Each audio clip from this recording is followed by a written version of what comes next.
G'day everyone, welcome to the Scale Ups podcast for this week. We are going to be chatting today with Mike Trigg, who is a really experienced AI investor, a founder, and also a recent author of a great book about kind of the underbelly of Silicon Valley and some of the moral dilemmas and ethical dilemmas that are faced by founders, trying to scale up.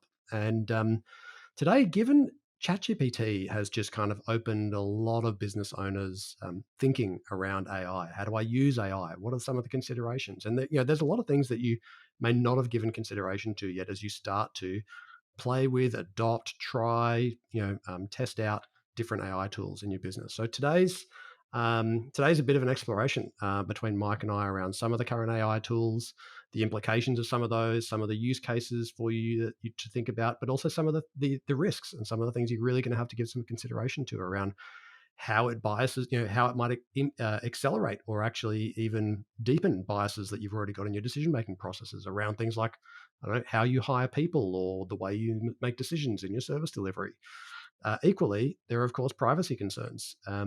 How is your data being used? If you've got some AI tool that's referencing a major data set that you've got that's got customer data, well, how do you make sure that customer data is protected? Do you even have the rights to use that customer data and have it integrate with your AI tool? So there are a lot of considerations coming up for us. And so we've tried to make today really practical and explorational, but I think it's a great conversation and a really topical conversation at the moment. So I hope you enjoy listening today to the conversation between myself and Mike Trigg.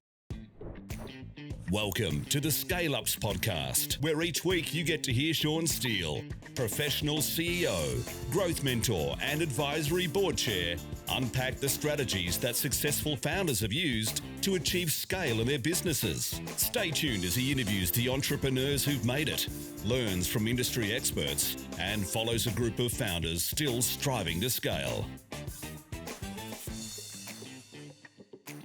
G'day everyone, and welcome to the Scale Ups podcast, where we help first-time founders learn the secrets of scaling so they can fulfill the potential of their businesses, make bigger decisions with greater confidence, and maximize the value and impact they can create in the world. I'm your host, Sean Steele, and today my guest is Mike Trigg. Welcome to the show, Mike. How are you today? Thanks, Sean. Great. Happy to be here.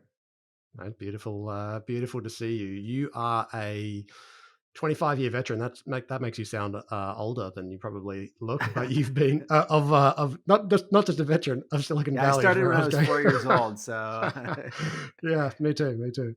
But you've been a founder, an executive, an investor in lots of venture funded tech startups. You've been a contributor to TechCrunch, an entrepreneur, and Fast Company, and more recently, you are now an author of your debut book, yeah. Bitflip. And you and I were introduced by Sean Flynn from the Silicon Valley podcast. And I was really interested by your book because whilst hopefully I get I'll do a reasonable job on the summary. Fundamentally, it's kind of a corporate thriller in the way that I love the way that you've written this rather than just being like a kind of fact-based nonfiction. But, it's a corporate thriller that sort of exposes the underbelly of the tech Yeah. industry in Silicon Valley and the moral dilemmas that the main character, Sam Fuse, has got to face, almost underpinned by this question, like how far do you go to achieve your dreams of, success and wealth, Yep. which every founder listening to this has been challenging, whether they're aware of it at the time, and they might just think of it as a difficult decision. We're facing moral dilemmas all the time when we're scaling our businesses, right? Like, how far Absolutely. do I push that pricing, or who do I hire in this circumstance, and is that actually discriminatory? But I really think they're the best person for all this sort of stuff. But Yep. um, I guess your book touches on some important themes around artificial intelligence, as does your background, and the ethical considerations that come with that. And there's no seven-figure founder, which is our typical audience, who's not thinking about artificial intelligence today. Hmm. How they can leverage it, how it impacts their business or the businesses and lives of their customers. And as they grapple with that, they're coming across all these ethical issues like, how do I think about privacy? What do I open up is some AI tool going to integrate with my data set? And then what happens to that customer's data? And do I still own it? And where is that now? And what Yeah. about biases and discrimination? And if who's writing the rules of the thing? And if it's attaching itself to a data set that I own, do I have enough data actually for that to avoid biases? Or is it actually just going to be accelerating and perpetuating biases that I've already got?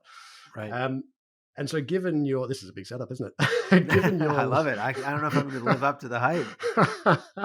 but given your last two kind of, in inverted commas, real jobs before becoming an author were also focused around AI focused investment and incubation. I really today just wanted to kind of explore with you some potential AI use cases that people are thinking about, ethical decisions they might need to wrestle with, your sort of thoughts and philosophies around, kind of where this might be heading, and how we think about it if we're that kind of founder. How does that sound as a setup for Yeah, it today? sounds great, and it is rich soil to dive into. I mean, yeah, as you correctly state, AI has received a ton of attention, not just but from big enterprises and investors, but from down to local mom and pop shops that are looking for ways Hmm. that they can leverage AI to make their businesses more efficient.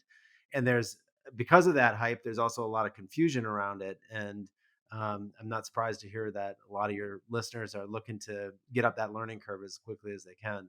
Mm. So maybe just a little bit about my background. As you say, Please, before yeah. becoming an author, I've been, as you stated, in Silicon Valley a long time, doing various technology based startups, several of which leveraged AI technology. I was at a company called Intello that does AI based recruiting software. And Hmm. then I did 2 rounds as kind of an entrepreneur in residence or advisor, maybe, at AI focused investment and incubation funds. So Right. one was called Symphony AI. It's about $1 billion fund, um, focused on automating various services industries. So a lot of what we did in researching Mm. potential ideas for new companies was to look at various service intensive sectors, from healthcare to shipping and logistics to agriculture and others, and figure out how different AI technologies could be applied to those to really automate a lot of the jobs. And that's in and itself one of the ethical considerations in AI. It is, And isn't it? then I Yeah. was at another one, founded by a Stanford professor, Andrew Ng, who's one of the more notable luminaries in the AI field. He created a fund called AI Fund, which is, again, incubating a number of companies and investing in other companies that are AI focused. So I've definitely been in and around this space for a long time.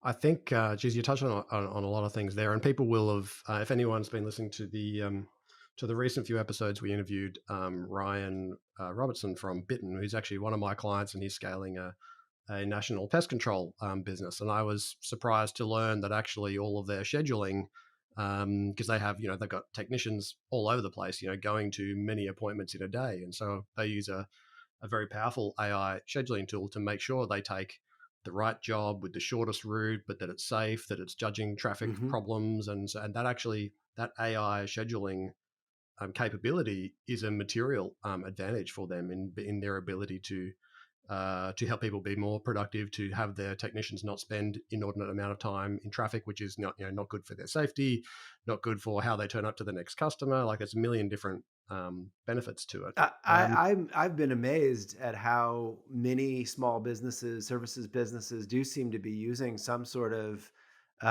technology. Whether it's quote unquote AI technically, or just automation, or Mm, chat technologies or other kinds of things. But I've seen it here in Silicon Valley. Everything from a painter to a mobile dog grooming business that would have automated outreach to me via text message saying when their vehicle was going to be arriving to do the work, yeah. automating their billing and payment process so that I get an invoice into my email or text and can kind of pay that with one click. And so a lot of those technologies you're seeing used by businesses that never would have been using that kind of technology even just a few years ago. And it's certainly, you're coming up front about how the fact it's kind of permeating the business world right now, of course, because of the advent of ChatGPT, and Yeah. there's been no faster user growth in any software to date, to my understanding, than ChatGPT. And I was one of the first people to jump on Plus, and so I'm excited, mucking around with GPT-4 on a constant basis. And of course, I have teenagers, and so my teenagers were straight onto it, and we had to have lots of conversations, and we're still having conversations about how this isn't a replacement for your thinking, and how it's Right. an enabler. And your schools are all over this thing, and they are looking for ways to catch you kind of plagiarizing and all the rest. Yep. But so if we talk about some of the let's talk about maybe some of those different Use cases. Actually, can we talk about where natural language processing is kind of heading, like with things like ChatGPT? Because it's on everybody's mind, right? So if I think about, it feels like, correct me, I'm interested in your perspective. It feels like the next internet, right? Like it feels Yeah. like such a big change, such a big acceptance of something that people probably found a bit scary before, and all of a sudden have rapidly moved to because it's so easy and it feels comfortable for people. But I can only imagine that that means very rapidly we're going to have a sort of AI co-pilot, if you like, in all of the apps that we're using on a day-to-day basis. I would assume that we're going to be very quickly having, a chat GPT prompted response to the majority of our emails in Outlook, that, in Zoom, we'll end up with kind of real-time coaching about maybe, what to say next, what's just been said, what's been inferred, what does that mean for body language. Talk to me about where you kind of see this kind of heading, and particularly in this sort of natural language processing space. Well, yeah, I think ChatGPT by OpenAI really captured everyone's imagination, I think, to some degree, right? It was one of the first tools that you could, as a layperson, go play with and start to enter information, whether it was your teenager. I have teenagers as well who've played with it quite extensively, maybe too much in the academic sense. Yeah. But it is, when you see it for the first time, it's pretty transformational, right? I think a lot of the natural language processing stuff that had up to that point been available and accessible was more sort of built for enterprises, right? It was really kind of behind closed doors, behind a big license. Mm, It was hard to train, hard to use, and it was really meant more for kind of internal understanding internal documents uh, and natural language versus um, externalizing and doing the creation of that content, the generative and the generative AI. And so I think it has really deservedly gotten a lot of attention and a lot of excitement. Um, and it is a huge change, I think, for content creators, right? A lot of small businesses, in particular, struggle with the challenge of content marketing and social media marketing, mm, right? That can be very effective, but it's incredibly labor intensive. I can attest to that firsthand. I go out and promote my book, and I've got to put blogs up in different places, and I've got to do social yeah. media posts, and sometimes your creative well just runs dry. And those tools, and there's a bunch of others out there, Jasper AI, Copy.ai, that you can use to create content. Now, to my ear and eye as an author, I look at it and it looks, and a lot of teachers will tell you this too. We can tell when it's generative AI, um, but it's pretty good as a first draft. And Mm, that's how I've started using it in my own promotional efforts okay. around as an author. I'll generate a first draft, or I'll have it kind of go do a lot of legwork to pull in information that I might want to cite in my blog posts. I'm an active blogger as well. So So, those are pretty Mike, exciting just applications.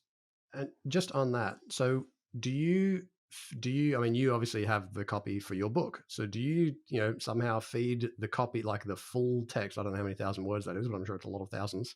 Do you feed that text into ChatGPT and go, okay, well, based on this text, give me some No, ideas about what I could I write about? I How do you haven't manage done it? that yet, although I'm intrigued by it, right? As an author, you sometimes get the classic, writer's block, and I think Mm, that's where a generative AI tool can be helpful. You can kind of give it a prompt, and it can help you maybe break through, and maybe it doesn't write the perfect thing for you, but it gets your mm, creative juices flowing, and you can kind of iterate or edit it from there. mm, I did for the publishing of Bitflip. Actually, when it got around to producing the audiobook, I used a tool whose name is escaping me at the moment, but that where I uploaded the manuscript of the book, and I uploaded the audio recording of the book, and it was able to identify for me discrepancies basically between the written page and the audio yeah, track.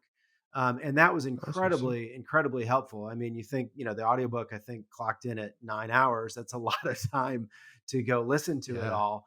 But with this tool, I could accelerate, I could just jump to the next place where there was a gap that it noticed between the audio recording and the written word, and then it gave me Mm. tools for reconciling that. I could say, "Oh no, you misunderstood. That's correct," or Yeah.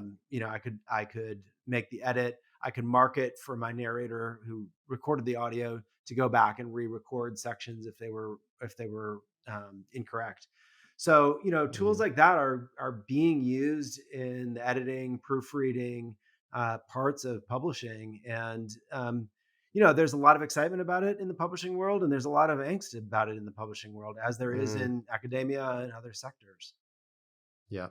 So if you think about from a, let's say we've got a bunch of business owners listening to this, thinking, yeah, maybe they're starting the process of starting to use it with their marketing. They're using Mhm. it for sort of ideation, maybe rather than kind of completed writing. What do you think what are the risks here, and what are some of the the ethical or moral considerations that we have to think about as business owners if we were to get a bit sort of overzealous, or we're really thinking, okay, we want to double down on this and really turn it into something that's actually quite maybe rather than just me every now and again, like it's actually built into our content Yeah. sort of generation system or workflow.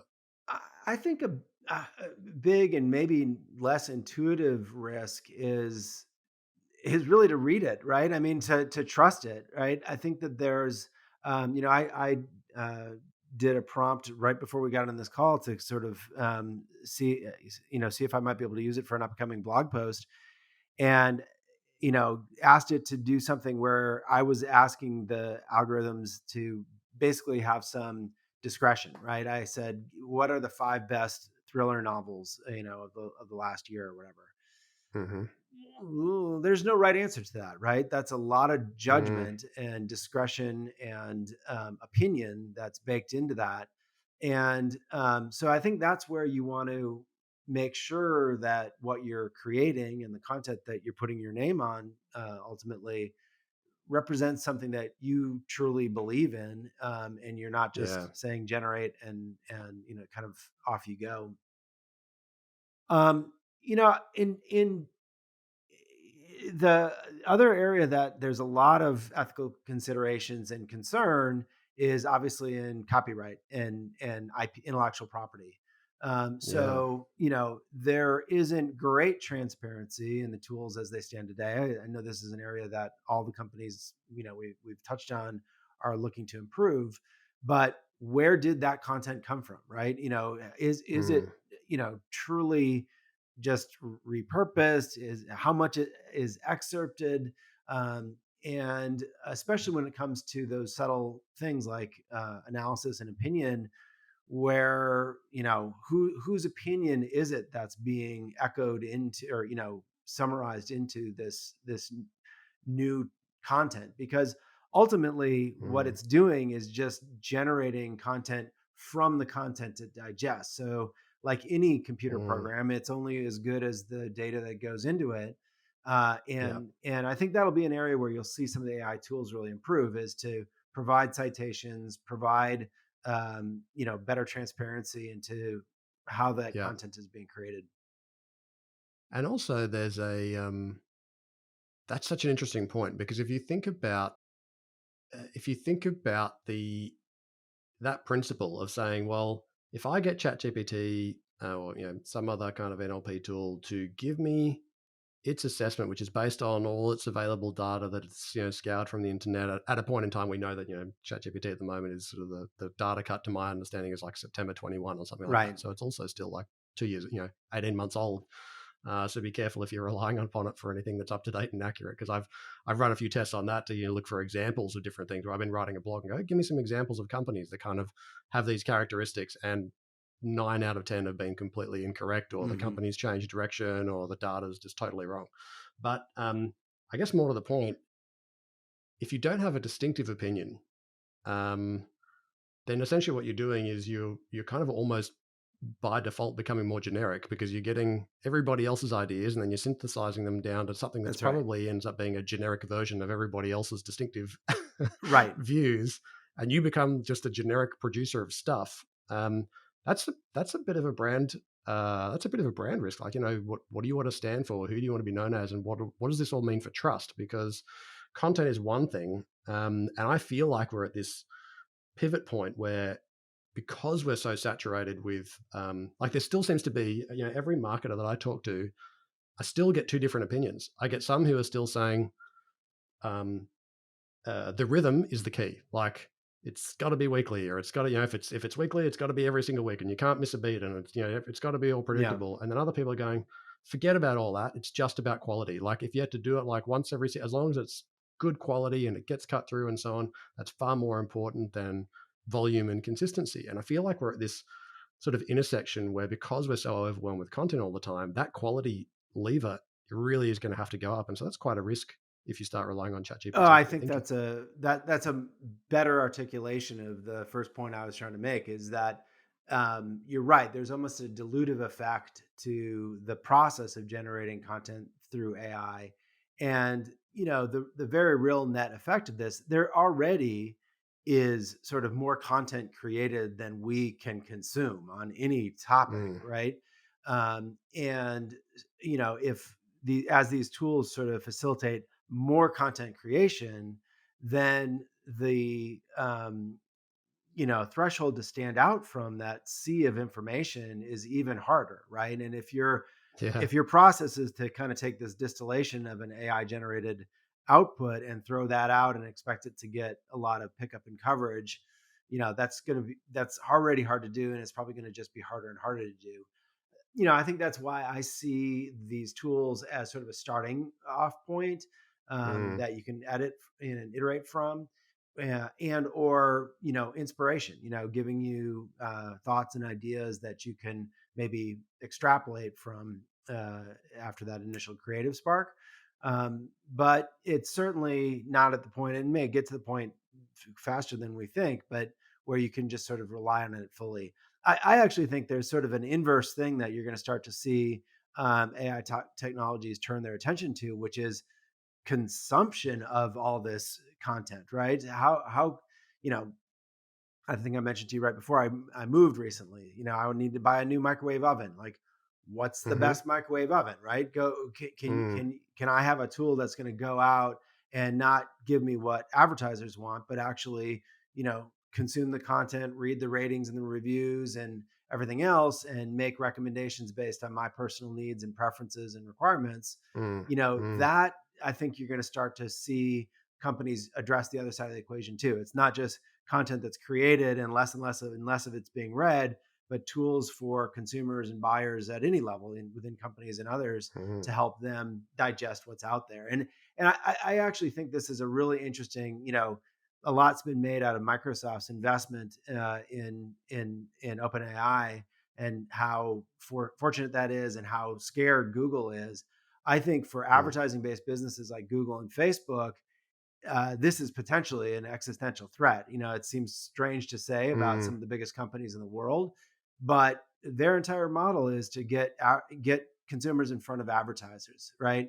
And I think yeah. AI technology opens the possibility of consumers actually finding what they want to find rather than what advertisers want them to find. And I think it's a threat to any Well, ad-based yeah. business. And I think this is where this is where it's going to be a difficult place to navigate, right? Because what does ChatGPT, or whatever the tool ends up being that you use to search for your microwave, or I need a project manager to run a construction project for me, or whatever it happens to be. Yeah. Um, what does the AI tool consider credible, quality? How does it come to that determination? Is it because it sees a certain amount of volume? Is it because it's being like, how capable is it in determining, quality? So at the moment, we all sort of trust Google's ranking system to kind of bring us, stuff, of course, that hits page one. We're all like, oh, that must have more credibility, blah, blah, blah. So we end up sort of, spending most of our time on page one. But what does ChatGPT, how does it think about it? Does it also go, well, if it's on Google's page one, it's probably going to be uplifted in terms of its likelihood of being recommended by us? Or is it, completely even handed? And, to your point, I bought I do a lot of video processing and audio and stuff on my computer, and I'd bought a laptop a couple of years ago, and it was just starting to like groan under the weight Hmm. of the amount of processing that I do, and I was really starting to get frustrated with just lag, and it was driving me crazy. So I went to ChatGPT and I was like, all right, I need a high, I don't want a Mac. I'm familiar with Windows environments. I need a Windows-based laptop that's got, high processing speed for these kinds of use cases. And I used it, to your point, to get me to get it to narrow down a significant number of options down to a few, give me tables, give me comparisons and all the rest. So I could then go out and check those out in the, inverted commas, real world. But it's something that's really important, I think, for as this shift starts to happen and as people start, like I am already training myself to, before I put something into Google, the moment I'm about to write it, I go straight to ChatGPT first. And I try to see if I can get a slightly more intelligent response than I was going to get in Google. And I think that's just going to continue to happen. And we're going to be forcing our team members to do the same. It's like, hey, before you search for anything, before you actually start to write anything, start with something like ChatGPT. See if you can improve the quality of the question you were going to ask, or Yep. the parameters that you give it. And so you actually end up with less research time with a better quality response that you can then take and make some intelligent decisions around. Yep. But understanding how it's actually going to make those decisions will be really hard for us to know as business owners. Or what does that mean if we want to be one of the credible responses? How do we ensure that? Yeah. Yeah. I mean, to that point, I did something, I've done something in the last month that I hadn't done in the last 10 years, which is use Bing to search for stuff. Right. I mean, I like almost Yeah, everyone considered Bing to be a dead, failed experiment. And now all of yeah. a sudden I will hit moments with Google where I just get frustrated. I find it not always useful for searches that required discretion, required judgment. Um, and there have been so many vendors that have you know optimized their content for SEO that you feel like you're just kind of getting regurgitated the same set of results. That too many people have sort of exploited Google's tools to Mm. drive traffic their way, and I think there's a lot of frustration from users about that sort of stuff and desire to find other alternatives. If we put our heads back in the business owner space, talk to me about biases and how. So, I feel like one of the things that people really be trying to, and I know I've spoken with lots of clients about this. Clients who have great, good sized data sets, for example. They've got 500 staff who are all doing a similar thing. Like, how is the intelligence of the thing that they do being captured, and is there a way for them to then, having that decent sized data set, to do something with an AI tool that helps improve training, helps improve decision making, helps to kind of get the wisdom. If you think about most service based businesses, it's usually based on selling people's kind of knowledge and time. Yeah. And so, how you capture that knowledge over time, how you capture the decision making processes, the way people are making intelligent judgment, how you might capture that in a data set and then use some kind of an AI tool to be able to interrogate it in a different way. But I'm really interested as to, let's assume that that's something that we can perhaps already do or is certainly going to continue to evolve. What does that mean from a biases perspective? Talk to me a bit about how biases play out in that kind of Yeah. scenario. Yeah, well, it's pretty simple at some level, right? The most AI systems learn by observing, right? They need the human input to say this is the outcome we're looking for. This is good. This is bad. And that trains the model how to replicate the human decision making that it's trying to automate. Mm, And so you're precisely right. Sometimes when data gets fed into a model, you can suddenly see that humans are it's very difficult to make decisions without bias, right? Our amygdala mm. brains are wired to sort of make quick decisions sometimes for our survival instinct. If you think about it from a biological standpoint, there's good reason over the millennia for why human brains and animal brains in general are wired a certain way. But you're absolutely right. You can certainly see bias, and I was for a while. I mentioned at a company that used AI to automate the hiring process, and that is an area Mm. fraught with potential bias. Right? If you look at Yeah, okay, can you give us some examples? yeah, some of these were sort of famous. I think it was Amazon discovered they had an internal recruiting tool that they put together that was over indexing to sort of white male applicants. essentially, right? And so Mm, the tool that we developed in some ways helped eliminate that bias by um, obfuscating that information from decision makers, right? It would take right. things that could be could allow the human decision maker to introduce bias, like names, uh, ethnicity, Ethnicities or religious yeah. background, whatever it might Mm, be, hmm. and sort of anonymize that so that they'd really be evaluating a candidate based on their inherent traits and experience rather than any other factors. So that's very interesting. I think those kinds of decisions that are so consequential for both the company and for the hire are a Yeah. really interesting place to make sure that there isn't any bias being introduced.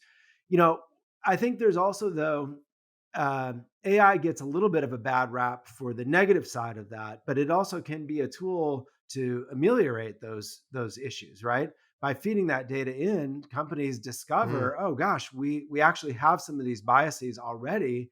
It isn't the AI fault; it's sort of baked into our hiring managers and it's our other issue. kinds of things. And so maybe we need to do a better job in our training and sensitivity training and diversity and inclusion training and other kinds of things to make sure that the human decision makers responsible for those business processes aren't inadvertently, perhaps even against their not consciously making biased decisions. So AI can be a Yeah. tool that can reinforce that bias, or it can be a tool that sort of shines light on that potential bias and is an instigator for change and improvement. It sounds like, the sort of the taking of the conscious, like anything, right? It's the conscious application, as opposed to, oh, I've got some silver bullet that's going to fix everything for me, and let's just let it, kind of do its thing. How do I consciously apply this in a way that actually really gives thought to those things, because they may be new. If you're a business where you've got, I don't know, 50 people and you've never really actually stopped to think about biases full stop, in your hiring process, but then you look around and you've got a whole bunch of homogenous, like everybody's the same color, they're all in the Yeah, same age range, they all come from the same city, and they, and all of a sudden you go, wow, there's not a lot of diversity going on here. How much of this is the available market versus the way that we hire, the way that we write the ads, to the way that we interview the clients, to, right. and the bigger you get, the bigger that problem is, right? Because it's sort of, you can't see what's happening. So I like that idea of being able to unpack actually what's happening before you then decide how you retrain, or optimize, for the outcome that you want. Yeah, and that's another interesting use case. I mean, the another thing that this company did was had a tool for generating emails to applicants, to candidates, and it would flag language that was potentially um, not discriminatory or overtly biased, but maybe subtly off-putting to certain candidates. One that I was stuck in my mind was the use of the term rock star. Like, we're looking for a rock star. Well, that phrase didn't resonate as much with female candidates as it did with male candidates. And Mm, so little things mm, like that can, sneak into language of a job posting or an email and, adversely impact the outcome. turn some So candidates off. yeah, Yeah, exactly, absolutely. exactly. And so yeah, I think that's another really interesting area for AI in more the as you get more into editing is really to look at and flag for you potential misuses. And there are a lot of tools out there that do that sort of thing. And in my occupation as a writer, you'll see things that'll Grammarly and other kinds of tools that'll prompt you like, hey, you could word this sentence more efficiently, that aren't Hmm. wrong per se, but there's maybe just a better way to Mm, phrase it. mm. What about privacy? I imagine a circumstance where, let's assume we're using a tool. We've built a big data set, so we've got some strong kind of company IP, that helps unpack, what it is how we're behaving, how we're making decisions, and so on. We're then using some kind of an AI tool to make the most of that data set in helping optimize the efficiency of our business, whether it's in service delivery or operations, or how we do what we do. But then all of a sudden we've got a whole bunch of information that might be sensitive, and privacy, of course, is a big concern for in every country, and the introduction of some pretty serious consequences for companies that don't take privacy seriously, I think, is has woken up certainly enterprise. I mean, enterprise is really kind of all over it, but Yeah. the smaller end of town, maybe not, not quite as conscious or not quite as literate for lots of reasons because they're doing a million things. But how do you see privacy sort of playing out, and particularly in that kind of model where you may be leveraging a data set that's yours inadvertently, your customer's data, but all of a sudden, where does that data end up, and Yeah, can you still do it that way? it is a very tangled subject for sure. We actually snagged on this in one of the pilot projects that we were doing for one of the AI firms I mentioned. We were looking at call data. We wanted to do analysis of phone calls Hmm. into customer service centers, and the client discovered they didn't really have the right to use those private conversations, in to train an AI Uh-huh. model, right? That they and Yep. ultimately, that project kind of got sidelined because of that privacy consideration. you know it's a real thing, and I think that from a legal standpoint, companies need to start to um, maybe look a little bit into the future and figure out how they um, might need to use their own data and their customers data for use within AI applications, and write that into their terms of service, right? I mean, a small business needs to anticipate what they might need to do, so that they aren't limited themselves. But of course, anytime you get Hmm. into privacy, you also get into trust, right? You want to make sure that the people whose data you are capturing understand that you're capturing it, understand how it's being used, have the ability to opt out. As you point out, there's privacy regulations all around the world, unique to geography, unique in Europe, unique in California. So it is a very, very tangled, set of rules that you deal with. I think I think that's another reason, not to go back to the generative AI stuff, but I think that's another reason that those tools have um, been able to make as much progress as they have as quickly as they have, is that they're just sort of consuming the public internet, right? There isn't They don't Hmm. face those sort of privacy concerns because the inputs are already in the public domain. And so I think that is a really important consideration for businesses. No customer, especially enterprise customer, wants to feel like their data is being used for the benefit of other customers of that company. You think about a company like salesforce.com, right? I mean, how they have arch rivals who are both customers of theirs, right? And so Hmm. they need absolute barriers between those different businesses as they develop AI. So I think one of the things that you'll see more and more of, um, a lot of companies, especially consumer internet companies that were dealing with sensitive user data, had chief privacy officers, and I think you'll Yeah. see more and more kind of chief ethical officers or chief AI officers who are there to make sure that the business is abiding by the law to start with, Mm. but also implementing best practices for how they manage that data and how they utilize it for training AI models. It feels like there's going to be some emerging roles, right? Like, people have, whether they're outsourced roles and they're kind of outsourced to sort of consultants and so on. But so one, of course, people are very concerned around cybersecurity as they should be. But this, which feeds into this discussion because again, you have a breach and all of a sudden your customers' data's all over the internet. To your point, that's a trust problem. So cybersecurity might Yeah. be the barrier between you and the trust problem, but this is also, how do you maintain trust? It's almost like the center point is trust. You end up with this sort of, trust team that includes, cybersecurity knowledge. It includes, data sovereignty and privacy knowledge. It includes, maybe appropriate ethical uses of AI? Do you end up with some kind of a small subcommittee or advisors on your advisory board or something like that that have got some of these specializations? Maybe not Yeah. all of them, but it feels like, I think, one of the things that's really jumping out to me from this conversation is that the starting point is, how do we ensure that we maintain trust with our Yes. customers, whether we're using it for marketing, whether it's about protecting the data, whether it's about leveraging the data, do we have rights to use the data? If we're going to start implementing tools that are going to change the way that we make decisions or improve, hopefully, the way that we make decisions, how do we do this in a way where we maintain trust at all times? Because it's broken trust that causes the biggest problems. And certainly in any kind of services business where, people are buying you and the trust in you that your people are going to be able to do what you said they're going to be able to do, or your or your technology enabled people, then that's a real problem. Yeah.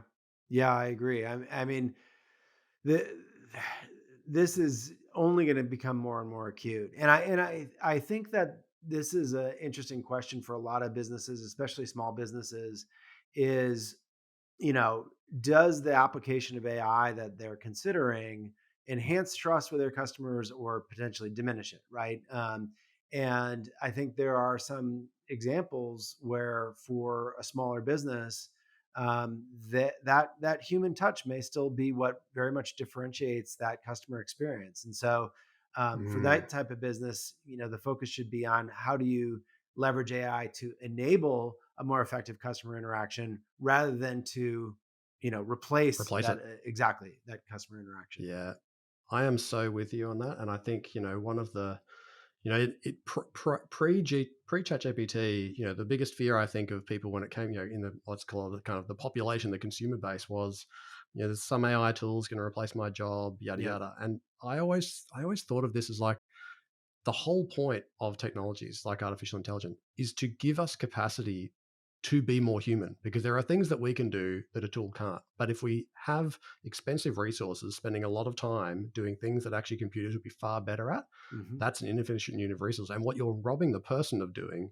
is actually having the opportunity to be a hero with customers, because they're spending all this time doing administration and stuff that can be done with workflow tools, and doing the research, trying to make better decisions. Like, how do we help them have more positive, more powerful, more engaging customer interactions, which is actually, to your point, that's where the magic is. That's what the AI tool hopefully won't be Yeah. able to do in the future, because it requires that sort of intersection of, judgment and experience and understanding and empathy and emotional intelligence and all these other things that is Yep. certainly a lot harder Yeah, for a tool to get to. I'll give an example. Being on the consumer side recently, I was trying to get, my cable TV service going, and the experience. I won't name the name of the vendor, but